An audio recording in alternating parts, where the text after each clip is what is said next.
Hello मेरे प्यारे साथियों, मैं फलेंद्र सिंह और आपका मेरे यूट्यूब चैनल इंक्लूसिव अड्डा में स्वागत है। प्यारे साथियों, इस वीडियो के माध्यम से आज हम लोग देखेंगे यूपी रिलेटेड सेकेंड सेमेस्टर का प्रश्न पत्र। यह जो प्रश्न पत्र रहने वाला है विज्ञान सब्जेक्ट का 2024 वाला क्वेश्चन पेपर रहने वाला है। चलिए इसके हम बहुविकल्पी प्रश्न की ओर चलते हैं। वीडियो में आगे बढ़ने से पहले यदि आपने अभी तक इस वीडियो को लाइक नहीं किया है तो वीडियो को लाइक कर लीजिए, साथ ही साथ चैनल को सब्सक्राइब करके एक प्यारा सा कमेंट्स अवश्य लिख दीजिए। यहाँ पे बात करते हैं बहुविकल्पी प्रश्न। जो बहुविकल्पी प्रश्न है उसमें प्रश्न संख्या 1 हम लोग देख लेते हैं। जो प्रश्न संख्या 1 है, भारत के पहले अंतरिक्ष यात्री थे आर्यभट्ट, राकेश शर्मा, भास्कर और सतीश धवन। तो यहाँ पे जो सही उत्तर हो जाएगा वह हमारा हो जाएगा राकेश शर्मा।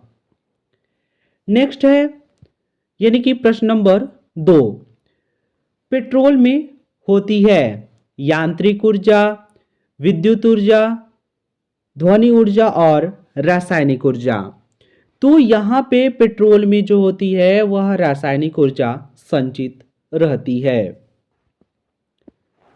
चलिए नेक्स्ट हम लोग क्वेश्चन नंबर 3 देखते हैं। जो क्वेश्चन नंबर 3 है वह है बल का एसआई मात्रक है। बल का एसआई मात्रक है, जूल है, न्यूटन है, अर्ग है और मीटर है। तो यहाँ पे जो आंसर होगा वह हो जाएगा न्यूटन। जो बल होता है, बल हम खिंचाव या जो धकेल को कहते हैं, या किसी वस्तु को जब खींचते हैं तो कहते हैं इस पे बल लगाया गया है। यदि किसी वस्तु को हम खींचते हैं तब भी और इसको पुश करते हैं तब भी बल लगता है। तो बल का एसआई मात्रक जो होता है न्यूटन होता है। और बल एक सदिश राशि है। कैसी राशि है? सदिश राशि है। पूछा भी जाता है कि बल किस प्रकार की राशि है, तो बल एक सदिश राशि है। चलिए प्रश्न संख्या 4 की ओर हम लोग चलते हैं। जो हमारा प्रश्न नंबर 4 है यह है केवल जंतु कोशिका में पाया जाता है। पहला है माइटोकॉन्ड्रिया, दूसरा है सेंट्रोसोम, तीसरा है केंद्रक और चौथा है कोशिका द्रव्य। तो यहाँ पे जो हमारा आंसर हो जाएगा वह हो जाएगा सेंट्रोसोम। माइटोकॉन्ड्रिया क्या है? तो माइटोकॉन्ड्रिया को कोशिकाओं का ऊर्जा गृह कहा जाता है। यहाँ पे जो श्वसन की क्रिया संपन्न होती है। चलिए नेक्स्ट क्वेश्चन नंबर 5 की बात करते हैं। हमारा क्वेश्चन नंबर 5 है कि चूना पत्थर का रासायनिक सूत्र क्या है? Na2CO3 CaOH का होल ट्वाइस CaCO3 और CaO। तो यहाँ पे जो हमारा ऑप्शन नंबर 3 आंसर सही हो जाएगा CaCO3। इसको हम लोग कैल्शियम कार्बोनेट भी कहते हैं। अति लघुत्तरी प्रश्न पे आ जाते हैं। यहाँ पे देखिएगा अति लघुत्तरी प्रश्न जिसको आप लोगों को उत्तर लिखना होगा। चलिए देख लेते हैं। वयस्क मानव शरीर में कितनी अस्थियां होती हैं, यानी कि हड्डियों की बात कही जाती है। तो यहाँ पे 206 हड्डियां होती हैं। नेक्स्ट है यानी कि प्रश्न नंबर 7, वसा में घुलनशील किन्हीं 2 विटामिनों के नाम लिखिए। जो वसा में घुलनशील विटामिन है उसको देख लीजिएगा A, D, E, K। तो आप इन्हीं में से किन्हीं 2 विटामिनों के नाम लिख दीजिएगा तो वह सही हो जाएगा, जैसे विटामिन A और विटामिन D। चलिए बात करते हैं टीकाकरण क्या है। टीकाकरण क्या है इसके बारे में हम लोग जान लेते हैं। जो टीकाकरण होता है, टीकाकरण क्या है लिखिए, किसी बीमारी के विरुद्ध प्रतिरोधात्मक क्षमता विकसित करने के लिए जो दवा खिलाई या पिलाई जाती है उसे टीका कहते हैं और यह प्रक्रिया क्या कहलाती है, टीकाकरण कहलाती है। प्रश्न नंबर 9, हमारा जो प्रश्न नंबर 9 है वह है किन्हीं दो कीटभक्षी पौधों के नाम लिखिए। तो यहाँ पे जो कीटभक्षी पौधे हैं पिचर प्लांट, कोबरा लिली और वीनस फ्लाई ट्रैप आते हैं। तो आप लोगों को इनमें से कोई दो ही आंसर लिखना होता है। यहाँ पे प्रश्न संख्या 10 है, किसी तत्व के दो समस्थानिक में किसकी संख्या भिन्न होती है। तो इसका आएगा न्यूट्रॉनों की संख्या क्या होती है, भिन्न होती है। किसी भी समस्थानिक परमाणुओं में न्यूट्रॉनों की संख्या भिन्न भिन्न होती है। यहाँ पे प्रश्न संख्या 11 है, चाल किसे कहते हैं, इसका मात्रक भी लिखिए। तो चाल किसे कहते हैं, तो आप लोग इसे नोट कर लीजिएगा। थोड़ा यहाँ पे घुमा दिया गया है परिभाषा को, तो आप लोग सटीक तरीके से लिखिएगा।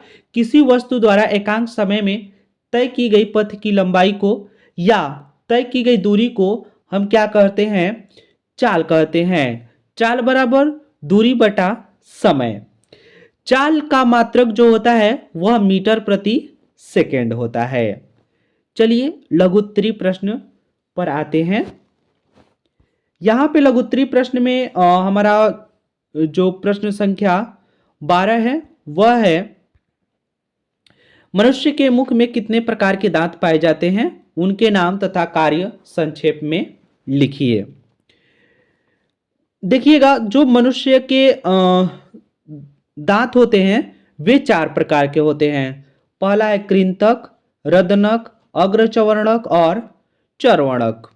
तो चलिए देख लेते हैं कि सबका अलग अलग कार्य क्या है।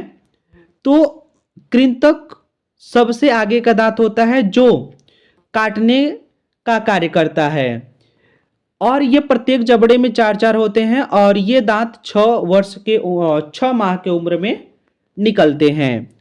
वहीं रदनक की बात करें, रदनक का कार्य भोजन को चीरने फाड़ने में होता है। प्रत्येक जबड़े में 2-2 होता है, मतलब कि जो रदनक होता है यह प्रत्येक जबड़े में 2-2 होता है और ये भोजन को चीरने और फाड़ने में काम आता है। यह प्रत्येक जबड़े में कितने होते हैं, 2-2 होते हैं और यह 16 से 20 माह के उम्र में निकलते हैं।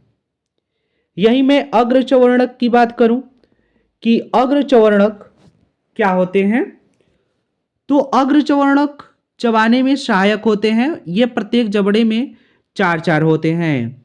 अग्रचवर्णक दांत 10 वर्ष या 11 वर्ष के उम्र में पूर्ण रूप से विकसित हो जाते हैं।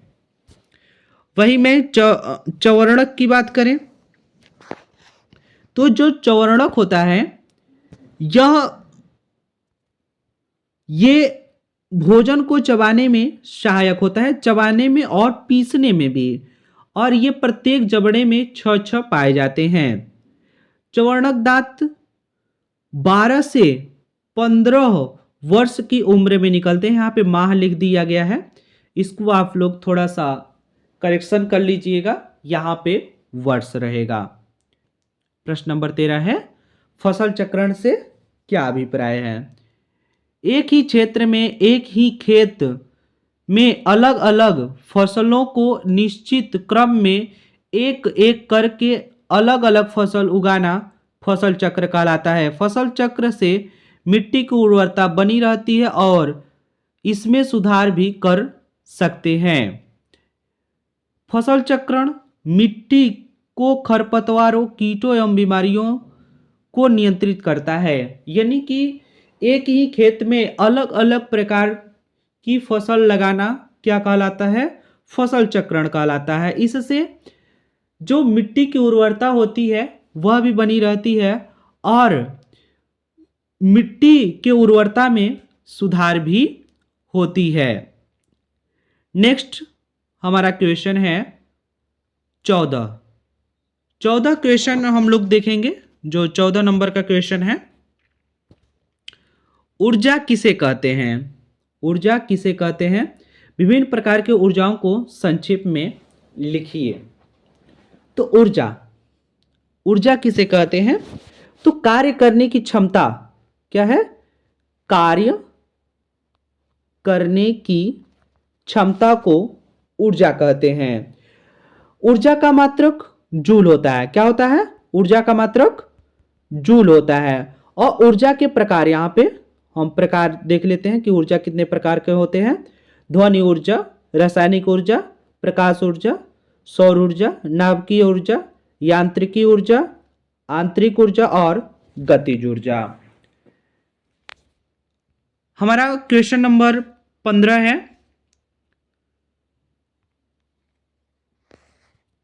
15 जो क्वेश्चन नंबर है, माइटोकॉन्ड्रिया को कोशिका का ऊर्जागृह क्यों कहा जाता है? माइटोकॉन्ड्रिया में अधिकतर एंजाइम पाए जाते हैं जो श्वसन की क्रिया में सहायक होते हैं। माइटोकॉन्ड्रिया में श्वसन की क्रिया पूर्ण होती है जो हमारी कोशिकाओं जिससे हमारी कोशिकाओं को ऊर्जा मिलती है। इस कारण माइटोकॉन्ड्रिया को कोशिका का ऊर्जागृह कहा जाता है। अर्थात श्वसन की क्रिया में ऊर्जा उत्पन्न होती है और यह जो श्वसन की क्रिया होती है ये माइटोकॉन्ड्रिया में होती है, क्योंकि माइटोकॉन्ड्रिया में एंजाइम होते हैं वह उपस्थित होते हैं और जो एंजाइम होते हैं वह श्वसन की क्रिया के लिए बहुत ही उत्तरदायी होते हैं। तो इस कारण माइटोकॉन्ड्रिया को कोशिका का ऊर्जागृह कहा जाता है। अगला हमारा क्वेश्चन है, धातुओं की किन्हीं 4 विशेषताएं लिखिए। तो धातुओं की 4 विशेषताओं की बात करें तो धातुओं के 4 विशेषताएं धातुओं के पारस्परिक वाह्य गुणों के आधार पर दी जाती हैं। धातुएं सामान्यतः चमकीली, प्रत्यास्थ, आघातवर्धनीय तथा सुदृढ़ होती हैं। धातु ऊष्मा और विद्युत के अच्छे चालक होते हैं, या फिर आप लोग इसे सटीक में लिखिएगा। तो धातुएं सामान्यतः चमकीली होती हैं, यह प्रत्यास्थ होती हैं, यह आघातवर्धनीय होती हैं, यह सुदृढ़ होती हैं, यह ऊष्मा तथा विद्युत के अच्छे चालक या सुचालक होते हैं। नेक्स्ट है हमारा क्वेश्चन नंबर 17। क्वेश्चन नंबर 17 जो है, ध्वनि प्रदूषण के हानिकारक प्रभावों को समझाइए। तो ध्वनि के जो हानिकारक प्रभाव हैं, यह मानव को चिड़चिड़ापन, आक्रामकता तथा अतिरिक्त रक्तचाप, तनाव, कर्ण, श्रवण शक्ति और हानिकारक समस्याएं उत्पन्न हो जाती हैं। मतलब कि इसके द्वारा जो ध्वनि प्रदूषण है, ध्वनि प्रदूषण के द्वारा लोगों में चिड़चिड़ापन, आक्रामकता, अधिक रक्तचाप यानी कि ब्लड प्रेशर, तनाव, कर्ण श्रवण यानी कि कर्ण श्रवण मतलब कि ये कहते हैं बहरापन आदि समस्याएं उत्पन्न हो सकती हैं। ध्वनि प्रदूषण का मुख्य कारण तीव्र ध्वनि शोर या कोलाहल है। तीव्र ध्वनि कानों के अप्रिय हो लगती हैं, मनुष्य के वार्तालाप व व्यवहार में बाधा डालती है। तो जो ध्वनि प्रदूषण का मुख्य कारण है यह कोलाहल है और हमारे जो पर्यावरण में शोरगुल हो रहा है वह इसका मुख्य कारण है। नेक्स्ट प्रश्न नंबर 18 है, सौर ऊर्जा का सचित्र समझाइए। मतलब कि इसको चित्र सहित समझाना है। तो आप लोगों को लिखना है, सौर परिवार में कुल 8 सदस्य हैं। कौन कौन से सदस्य हैं? 8 ग्रह हैं, बुध, शुक्र, पृथ्वी, मंगल, बृहस्पति, शनि, अरुण व वरुण। तो आप लोगों को ये आठों को आठों याद करना है और इस वाले चित्र को अवश्य ही ड्रा करना है। वीडियो में बस इतना ही। इस पीडीएफ को डाउनलोड करने के लिए एक लिंक आप लोगों के डिस्क्रिप्शन में दिया गया है। इस वीडियो के डिस्क्रिप्शन में आप वहां से जाकर इस पीडीएफ को डाउनलोड कर सकते हैं। साथ ही साथ आप इस चैनल को अभी तक सब्सक्राइब नहीं किया है तो चैनल को सब्सक्राइब कर लीजिए। साथ ही साथ वीडियो को लाइक करके एक प्यारा सा कमेंट्स अवश्य लिख दीजिए। मिलते हैं अगले वीडियो में, तब तक के लिए जय हिंद, जय भारत।